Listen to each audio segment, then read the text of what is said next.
an assistant professor in the Division of Developmental and Behavioral Sciences within the Department of Pediatrics. His research focuses on identifying strategies to promote optimal daily functioning among children and adolescents with complex chronic pain conditions. He is particularly interested in the roles of physical activity and exercise in the treatment and prevention of pediatric chronic pain. And today he is here on the academic side of our presentations to talk about how to write a research statement for a faculty job application. Feel free to share your screen. Know that I'll be watching the chat, so if questions come in, I'll help facilitate that conversation. Otherwise, we'll turn it over to you. Fantastic. Thank you so much for that introduction. Can everybody hear me okay? Just want to be okay. Yes. Great. That is good. I'm going to be doing a little bit of work here on Zoom, just making sure that I can get my full screen going. Okay, are you able to see just the slide? Okay. Yes, we've got it. Great. Fantastic. Okay. Wonderful. Well, hi, everyone. I am Bobby Gibler. I am a pediatric psychologist, and I'm in the Department of Pediatrics at KU Medical Center. And I am really excited to present to you today about how to write an effective research statement for academic positions. And I want to thank Dr. Forright and the KUMC Postdoc Association for inviting me to present today. I know that you all are joining me during the lunch hour, and I know that you have a fully packed day today, so I'm really grateful for your attention and time today.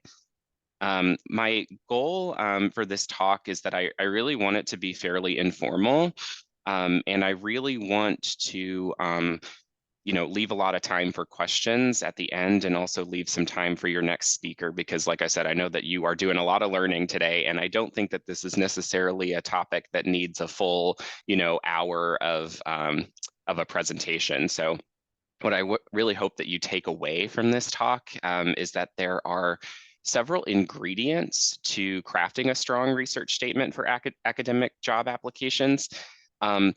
But obviously, as a psychologist in academia, I have a certain, bias in terms of how I think about writing about research. So there's rarely a cookie cutter formula for this because of your range of experiences and the type of job that you might be applying for. But, as I already kind of mentioned, I'm really focusing today on academic positions that have primarily research responsibilities, because that reflects my role here at KU. But what I'm hoping is that this can be applicable to a range of different positions. And I know that this topic can be kind of anxiety provoking for a lot of folks. So I did my best to choose a PowerPoint background that was kind of like relaxing. What I want you all to keep in mind is that there's no perfect formula for doing this, but I hope that you'll walk away with practical steps on where to go from here. And just try to keep in mind that it will all be okay in the end. So I'm going to try to focus on these objectives during the presentation. So I'm going to start by just telling you what a research statement is, and what the purpose of it is, and what application committees are really looking for in research statements.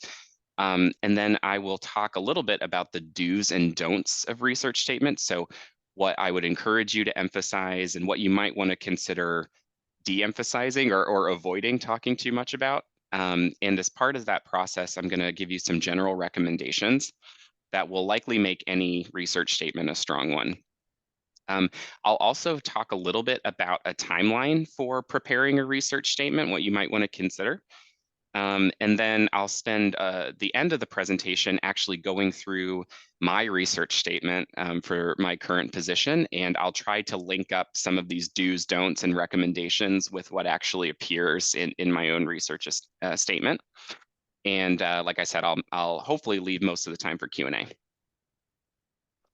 So what is a research statement? In short, I think of a research statement as an opportunity to make a pitch for why you are a good candidate for this job. Really, it is your way of getting your foot in the door, right? You sort of need to get the interview. And that is kind of how I conceptualize the research statement. So this is the statement that um, admissions committees will really be focusing on the most because they want to know that your research is relevant to their missions of the institution, that you're a good fit given your research interests and how much what you want to do as a researcher is aligning with the goals of the institution, and that you have thought really meaningfully about the resources that are available to you at the institution that will help you progress in your research career. So ideally, your statement will accomplish three main things. First, it will communicate that you have a successful research background and that you have accomplishments in research and that you have a lot of potential to obtain grant funding for your research. Um, in the case of my position, the bottom line about my position is that in 3 years, I need to be funding my own salary with research, and so that is really what I needed to convince them of in my statement. Second, you really need to communicate that you have thought meaningfully about your short-term goals, like the next small grant you might write, and then your long-term career goals. So what you want to be doing in 10 years. As a junior investigator, it's important to really emphasize what you already know and what you've already learned and what you've already done, and then talk about what you need to do from here. Where do you need to go? What's the next step to help you reach independence? And as I mentioned before, you really need to convince them that you're the right person for this job. And what we'll kind of see in the next few slides is that there are some kind of like key ingredients that you will need in a research statement to convince them that you are the candidate that they should invite to interview. So let's talk a little bit about some of those ingredients. So the bottom line is that you are sort of at the stage where you are transitioning from being in more of a learner role into having a lot more independence. And I'll never forget some of the advice that one of my mentors, one of my fellowship mentors gave me, which is he would always tell me, Bobby, at the end of the day, this is a business. And they want to know that you have the potential to be successful in that business. And in academia, success is sort of just based on being able to carve out your own career path and have a successful funding trajectory to do that. So I'll back up. Am I saying that you have to have it all figured out right now in this moment? No, absolutely not. But what I am saying is that you should be prepared to talk about previous grants that you've had funded, big or small, projects that you've carried through from beginning to end. And it's totally fine to talk about grants that maybe you didn't get funded, but maybe they got good feedback or they, got a favorable score, or maybe you just submitted something. Highlight that your research is really important and that you have potential to take it one step further at the institution that you're applying to.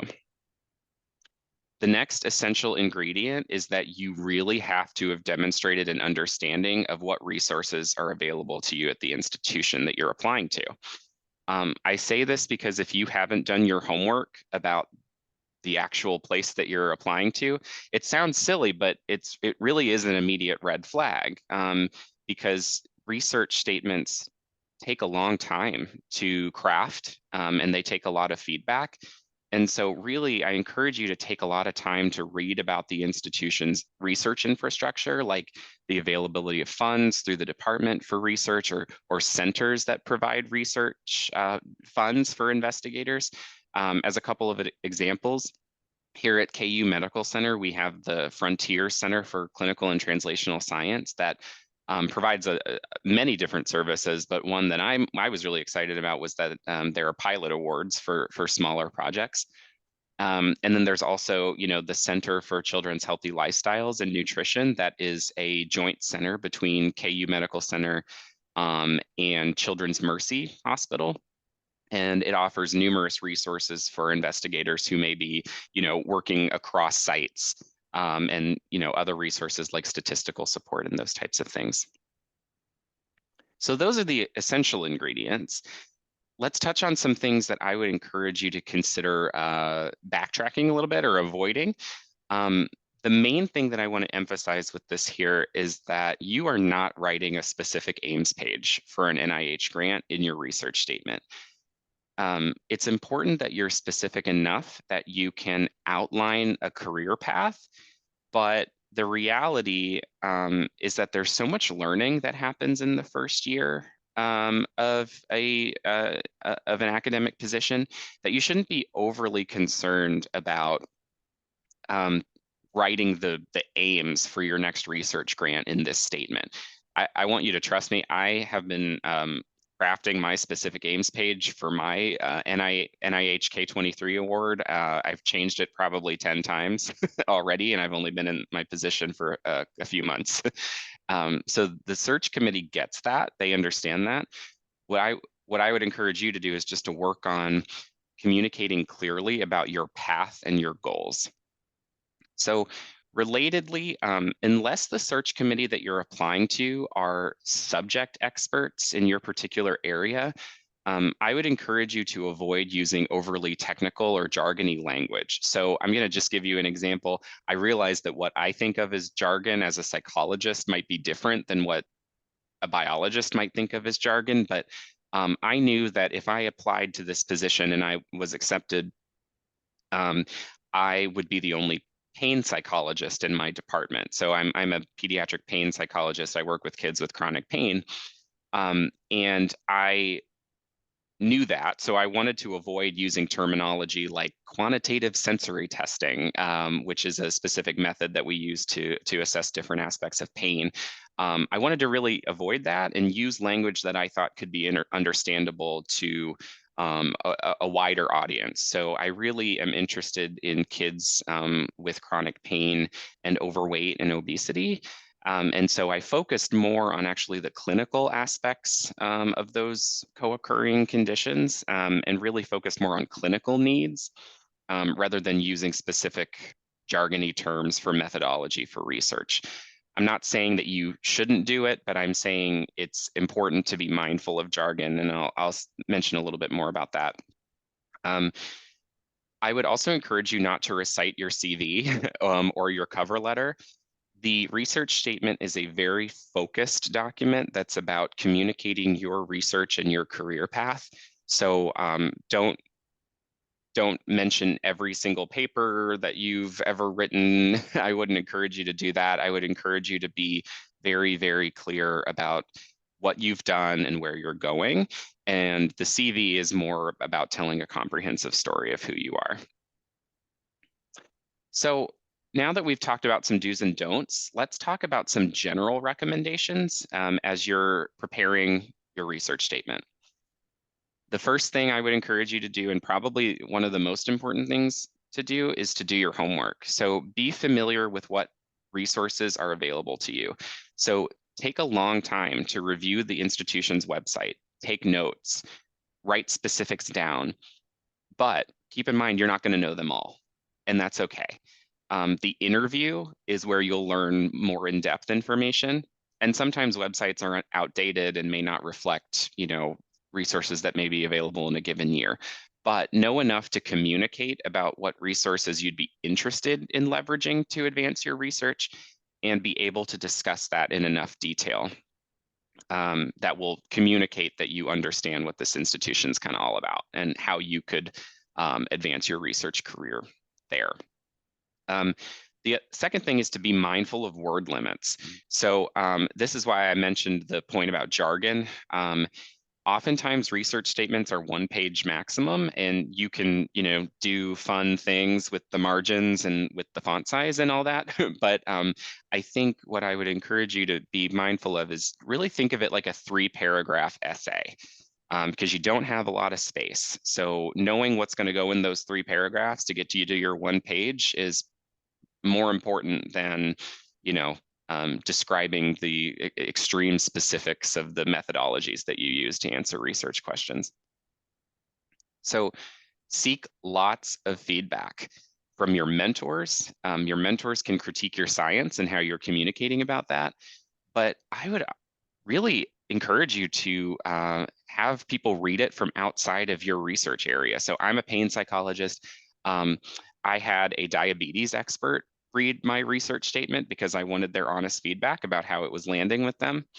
And then I also asked my best friend, who's an accountant, to read my research statement. And I just asked him, like, what do you think of this? Can you follow what I'm trying to say here?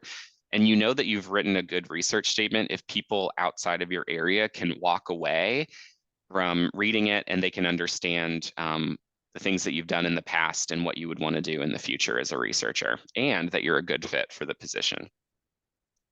Finally, I would encourage you to start early. And I'll talk about a timeline in a moment for specifics, but you really do need time to let your ideas kind of percolate and solidify and to get lots of feedback. Please don't attempt to write a research statement at the last minute. It usually does not work very well. So I want to just tell you briefly about the timeline that I followed for my research statement here for my position at KU Medical Center. In my field of pediatric psychology, postings for academic positions typically come out in the fall or winter of a given year. Actually, around this time is when I believe I noticed the application for KU Med come out, with the goal of interviewing candidates in the spring and starting the hiring process in the summer or the or fall of the following year. So I started in September, but I applied in December. I have included a disclaimer here that, again, this is based on my personal experience, but in general, you know, if you're a 2-year fellow, you know, in your second year of fellowship, I would encourage you to start reading examples in June. So getting, you know, other folks' examples, mentors, colleagues, reading lots of different research statements, doing that, you know, 6 months before you submit your research statement. Start outlining and drafting in July.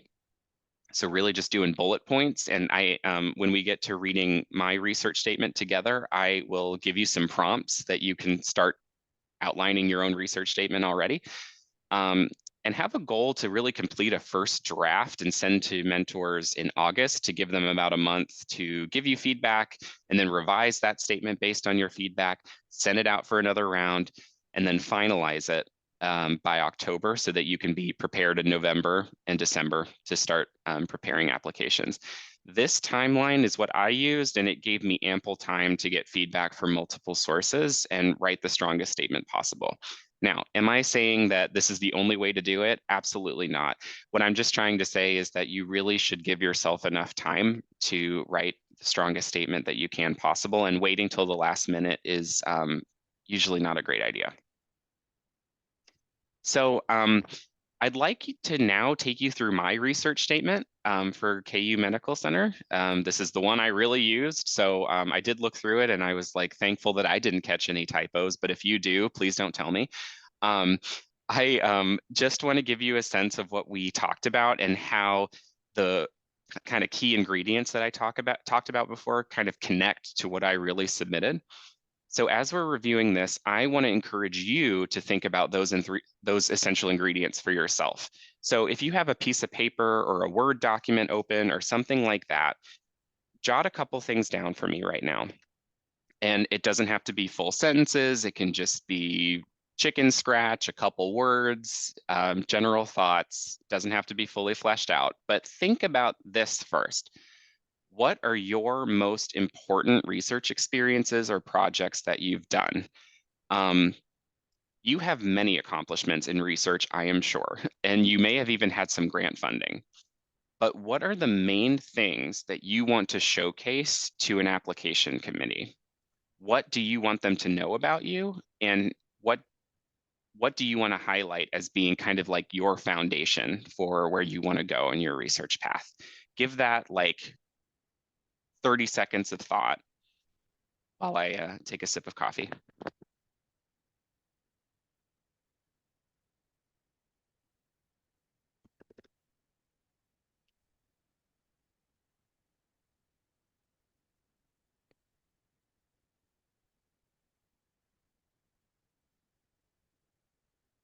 And next, think about what are your short and long-term career goals? This is a complicated question, but you may not know yet what institution you're applying to. So I think it's nice to think about, you know, what do I need at this stage in my career? Do I need pilot data to support an application for a larger grant? Do I need to write a career development award? I do. So I knew that that was my kind of short-term goal. And then what do you want to be doing in 5 years, in 10 years? Are you a person doing clinical trials? Are you a basic scientist? Are you a translational researcher? Think a little bit about what you want to be doing in your first 6 months of the job, and then maybe in the next 5 years. Give that another 30 seconds of thought.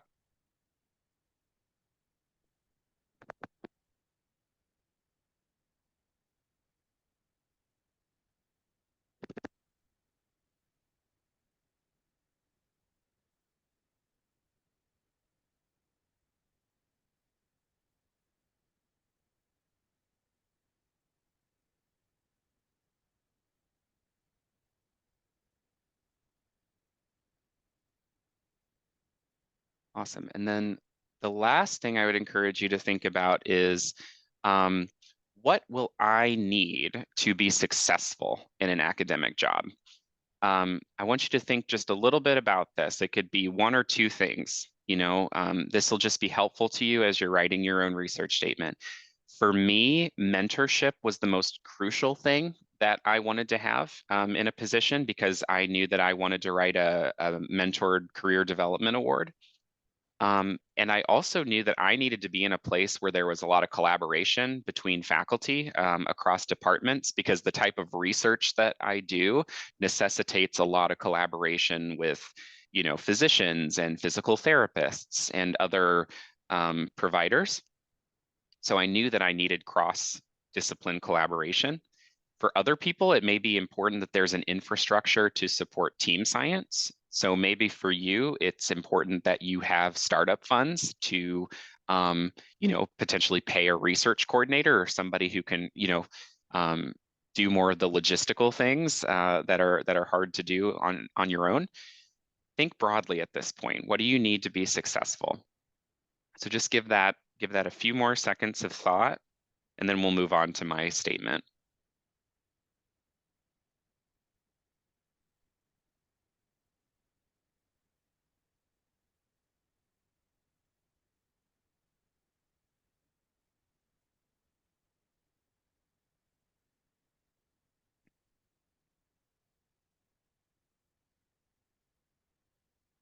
Okay.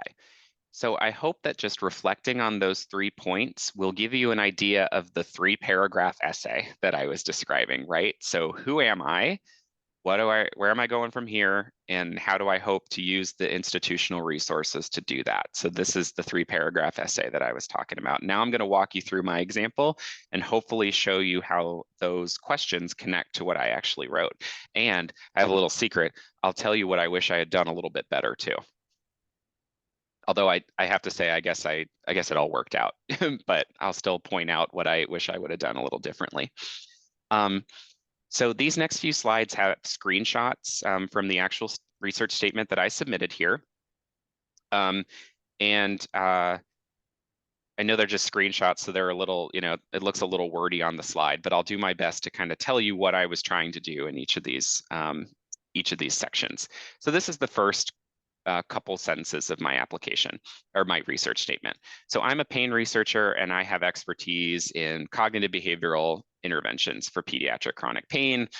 And I have a research philosophy that's grounded in precision medicine. I'm passionate about developing the best treatments possible for pediatric patients with chronic pain. What I'm doing here is I'm telling you what my research philosophy is. So what I want to do in the long term. So this just tells you who I am and what I do, right? So that's kind of the start. These are the first couple sentences of the first paragraph. And then I know this is a lot, but this is the full first paragraph minus those two first sentences. So what I talk about here is that During my doctoral and residency training, I was an interventionist for a clinical trial. And I got these clinical experiences working with these patients directly. So both in research and clinical context, that's important for me to talk about as a psychologist because it communicates that, I not only do research, but I can also provide clinical care. Um, and I talk about what these experiences did for me. So they transformed the ways that I think about exercise recommendations. So I mentioned before, I'm really interested in exercise-based treatments for chronic pain. And it really ignited my passion for identifying patients that don't benefit from the treatments that we have available.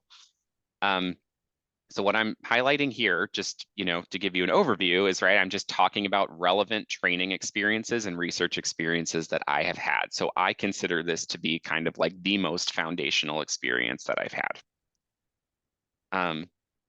What I do in the rest of the paragraph is that what I'm highlighting here is that there's a gap in the research that I am hoping to address. So I talk about how physicians and physical therapists often prescribe exercise for pain management. But what I learned through these formative experiences that I was talking about earlier is that there were certain groups of patients who seemed to struggle more with those recommendations. And I kind of give a little bit of a hypothesis as to why I think that was. So I talk about this idea of fear of movement and maybe changes in movement patterns that affect confidence in exercising. So really what I'm doing here is I'm highlighting the gap and what I want to do in my own research. So I talk about these limitations in the available literature motivated me to fill this gap. Very ambitious, right? And then this is the end of the first paragraph. So I highlight what my long-term goal is. So I want to become an independent, extramurally funded investigator in patient-oriented research, and I want to develop, implement, and disseminate behavioral treatments. So you can see it's very concrete kind of in the language. It's very specific about what I want to do. This is the start of my second paragraph. So what I'm doing here, again, is I'm bringing it back to previous research, and I am highlighting the funded research that I've conducted, right? So I talk about how I have a T32 project. So a T32, for those who aren't familiar, is an NIH grant that's awarded to institutions to support research fellows. And I talk about how I kind of have this funded project that's doing these different methods. You can see here that I use a term called ecological momentary assessment, or EMA. Some people might consider that jargon, but I knew that the folks here in my department would know what that is because they use it too. So that's the reason that I wanted to highlight that. I probably wouldn't have done that if EMA was not something that my department was familiar with. And I talk about specifically what my study is doing and how it's kind of addressing that research gap. And I also I think it's important to talk about how many, peer-reviewed manuscripts you have. One thing that I wish that I had done is that I had talked about how I got some additional funding for this project that I'm talking about. I didn't have enough space, so I thought the T32 would be sufficient. I wish that I had found a little bit more space to talk about how I had gotten some more funding. So that's something I wish that I would have done, is just talk a little bit more about grant funding that I've gotten. This is my final paragraph. So this is where I talk about the resources at KU Med Center. So I talk about what I want to do as I transition into a faculty role and what specifically I'm hoping to continue in this line of research. So I say specifically that in my first year at KU Medical Center, I want to submit a pilot grant through this joint center that I know provides research dollars for small projects, because I looked that up on the internet. And I want to continue the work that I've done on fellowship. You can see here, I'm not super specific about that, right? I am not writing a specific aims page. I'm just saying that I want to continue this line of work, focusing on very generally longitudinal predictors of pain and functional disability in this specific group I'm interested in. So I'm specific enough that it makes sense from a scientific standpoint, but I'm not writing a names page, if that makes sense. And I hope to leverage resources and expertise of faculty members. So again, it's how I'm going to use these resources at the institution that I'm really trying to highlight in this final paragraph. And, I just end with something simple, like I'm really confident that my training and potential to form these strong collaborative relationships will help me be successful in your department. Again, another component of this final paragraph is what my plan was to transition from internal to external funding. So that short-term, long-term goal gap, I want to do a short-term pilot study and transition to a K series award, which is, an NIH grant. So in summary, the research statement is an opportunity to do a few things. To sell yourself as a researcher, right? To show that you are an accomplished person, you've done a lot on, during your training and on fellowship, and that you're the right person to do the job. Show that you've done your homework, that you have read the website, that you know what resources are available to you. Again, you won't know them all. That's what the interview is for, but you should know enough to be dangerous. And then convince the review committee that you can articulate how your research would enhance the missions of the institution, and that you have a lot of promise to be an independently funded researcher. Oh, good. All right, I'm at 12:30. That's what I was hoping for. Great. I really thank you for your time, and I would love to take your questions. And I will say, if I don't know the answer to your question, I will do my best to write it down and get back to you. So thanks a lot for your time, and hopefully this will give us enough time for Q&A and maybe a break before your next speaker, if you'd like to do that. Thank you so, so much. Folks, if you have questions, you can put them in the chat. You can raise your hand if you're on Zoom, and then I'll move around for folks that are here in person. So we have one question already, so I will pass you along to there. All right. Thank you so much for your this information. So, you said that one of the important aspects you needed was mentorship. So could you talk a little bit about like how you identified that this place, right, would be good for that? Like what was your process of like figuring out who you could work with, who you thought would be helpful in that sense? That's a really fantastic question. I think initially, one thing that helps in pediatric psychology, this may not help for every field, but we are a very small group. And so everybody kind of knows everybody to some extent. And so when I saw the job posting, I immediately went to one of my mentors and was like, oh, look who just posted this ad. I feel like this would be a great fit for me. And my mentor was like, oh, yeah, like that person was a fellow here at one point. So um, it was kind of about the person who posted the ad having a good track record of mentoring folks. So that was kind of my initial step, of knowing that I really, wanted to come here for mentorship. I think the other step was doing a little bit more digging into the institution and the faculty in my particular department. So I knew that, so Ann Davis is my division chief, and she has a really excellent track record of mentoring early career faculty. So I think it just had a lot to do with me kind of doing research about the department and, knowing which faculty members have been on, early career grants and things like that. So yeah, it was just kind of doing a little bit of background research and then just talking to mentors. Does that help? I'm sorry if there's another question, but I have like one more that's kind of related. Sure. So I think there's like a fine line, right? In is your research overlapping enough to where people feel like they can collaborate with you, but that you're unique enough to where you fill a gap that they feel like they need? Do you think, because I assume that you applied to multiple places. So what was navigating that like?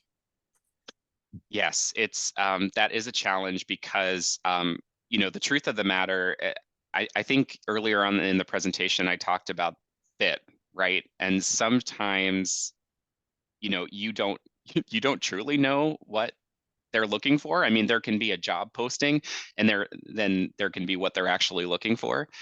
Um, so I think that's hard to know.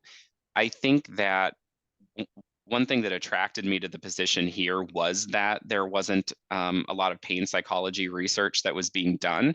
And I happen to be interested in a population where pain is really prevalent, but not described very well. So I thought I would be a good fit in that sense because I could get mentorship on the stuff that I don't know super well, but I have a lot of expertise in this particular area.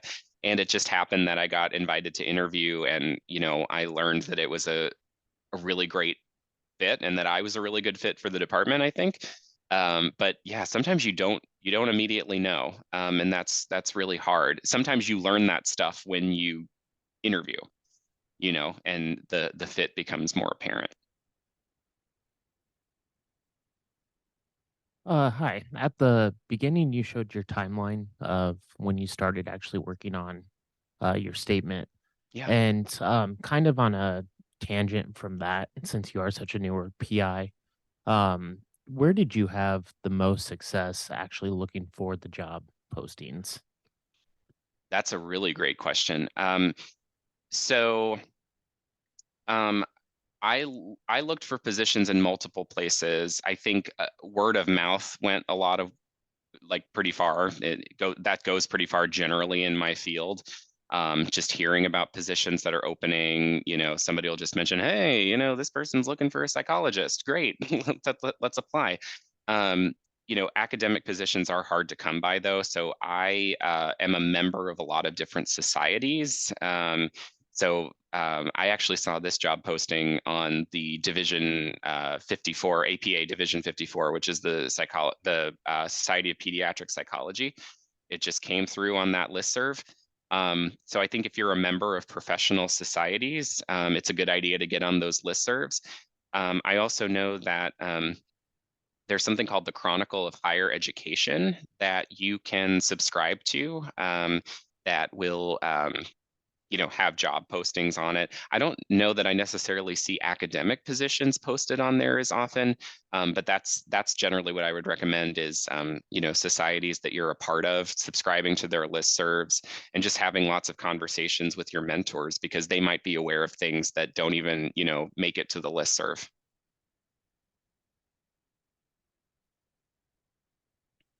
Thank you so much. We have a question in the chat that I will just read for you. They are asking, what if you don't have very many publications, no teaching experience? Do you have, and maybe no grant funding? Do you have any recommendations? How can they highlight what they're doing in those situations? Yeah, that's a good question. I mean, I think that number of publications is important, but certainly not everything. Um, you know, I I know of colleagues here that when they applied for a primarily research position, they had, fewer publications than I do now. So it's really not about quantity. I think it's about quality. I also think that when I was talking about the research statement, I mentioned the number of publications that I have because I think it's important to show that I've been productive.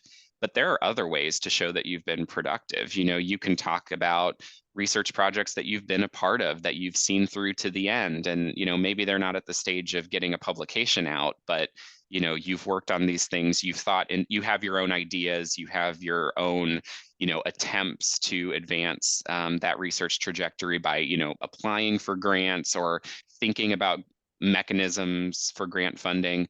I don't think that not having a lot of publications is the end of the world. I really don't. I don't have as many publications as some of my colleagues who are at the assistant professor level either. So it's really not about that. It's ultimately, I think, about your fit with the institution. And then about teaching experience, I think for academic positions, I don't think teaching experience is necessarily as crucial. part of my effort, I'm actually 80% research, 80% of my time is research, and 20% is clinical service and mentoring. And, you know, I've gotten to mentor undergrad students when I was in graduate school, and, you know, research coordinators when I was a fellow. And so I think all of those experiences are fair game. You probably have more mentoring experience than you think you do, or more something that would qualify as teaching experience. It's not just teaching a class. You know, you may have given a didactic talk, you know. So there are lots of ways that you can talk about teaching experience. Thank you so much. One other website that I know that I've gone to is Higher Ed Jobs, and found lots of faculty postings there as well. That's Are there great. additional questions in the audience? I had a question. So to me, it seems like this tricky balance to find, in that you're proposing this research program that you likely don't have funding for. Maybe you're lucky and you have a K, but most of the time, you know, you probably don't. And so it's this hypothetical research program. And so for me, it felt funny to be like, oh yeah, I'm gonna do like this. This is it. This is a great plan. But really, it's not funded right now. So how do you go about, I mean, you spoke to like speaking to your prior success and showing that, you know, you have promised to get funding, but how did you navigate that? You are so right. It is kind of funny, isn't it? To sort of it's a lot of conjecture. I think it's more about communicating that you have thought about the logical next step. Like, you know, I talked about how on fellowship, I observed that there was this group of kids that were not getting better through the available treatments, right? That prompted me to do a lot of literature reviewing and trying to understand that group better, and I really couldn't. So I needed to be the one to do that. So that's what I focused a funded research project on. And then I said, okay, here, I didn't really talk about this in the research statement, but I was thinking in my head, here's what this project answered and did not answer. So here's what I would need to do next is I would need to apply for a small internal grant to do this. And then that could give me some nice data for my K award. You know, so it's about like first this, then this, then this, and understanding the gaps in what you've done. That will kind of lead you to that place. But I know it is really, really hard. And I will say, what I talked about in my research statement is really not even the path that I ended up going down, you know, and that's okay. Like, it's just about communicating that you've thought about it and that you know how to talk about it. Like you know how to critique science. That's great feedback. Thank you. We also have a question in the chat about folks that are non-US citizens. Do you have any advice for them? Clearly, they're not eligible for some of the K series grants. They are eligible in general for K-99s. Yep. But do you have any advice for those folks? I don't know how internal awards work, if you have to have US citizenship for the majority of those or not. But yeah, if you have any advice. That's such a fantastic question. I will say I am not an expert, unfortunately. I would love to do some research on that and maybe get back to you. You read my mind about the K-99. I would agree with that. There are all kinds of challenges associated with K-99 awards because they're kind of contingent on you having a position. So that's a little challenging. I will say, like, NIH awards are not the be all end all. I think as a pediatric psychologist going into research, like that's what we kind of have to do. Like, you know, that's generally what people do. But I have lots of colleagues who have been super successful with doing foundation awards, you know, with doing non-NIH research, and that's perfectly fine as well. But I would like to do a little bit better in terms of how to answer that question in terms of like the foot in the door, like how to get your foot in the door from that standpoint. So I'm going to write that down and get back to the person that asked that, if that's okay.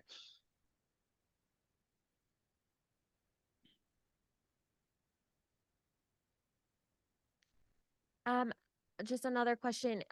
In terms of what do you think? So I have seen that some places are asking for more like 2 pages for these research statements. So Mm, certainly there is some there's variability variability. in that. There was one that wanted 4 pages, so that was, a Oh. whole lot of work Mm. to put into it. But what are your thoughts about a graphic?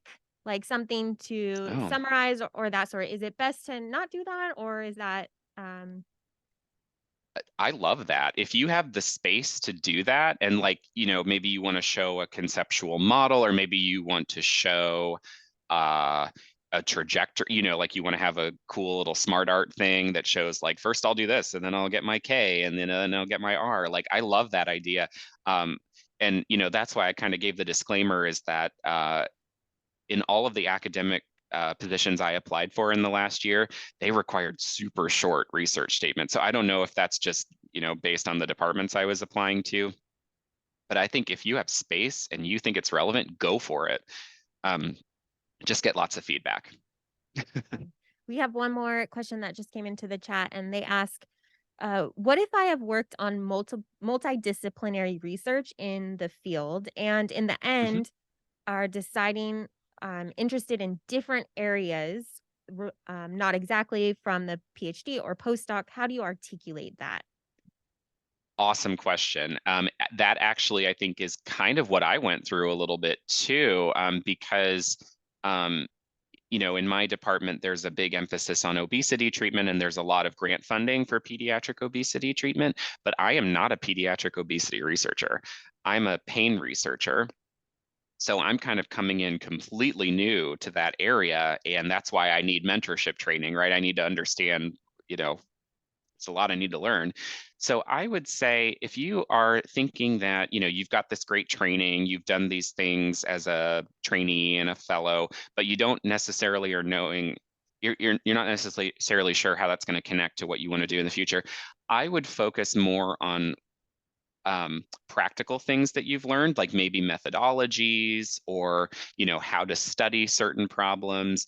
So, in my case, I talked a lot about how there are these common clinical factors that probably are connecting, these two conditions, and I want to study that more. But maybe for you, it's like, well, I learned how to do longitudinal study designs, and that is going to inform how I approach learning about this topic. And that's what I'm going to write my first grant about, is using this methodology that I've learned and just applying it to something else. And certainly that is a great place for a career development award, which is largely focused on you learning something new. Yes, And likely you want to ensure that where you're applying has that expertise that you're then looking for, and isn't like an obscure thing where you won't be able to build that mentorship team. exactly. Awesome. Exactly. Oh, here we have one more. Hold on.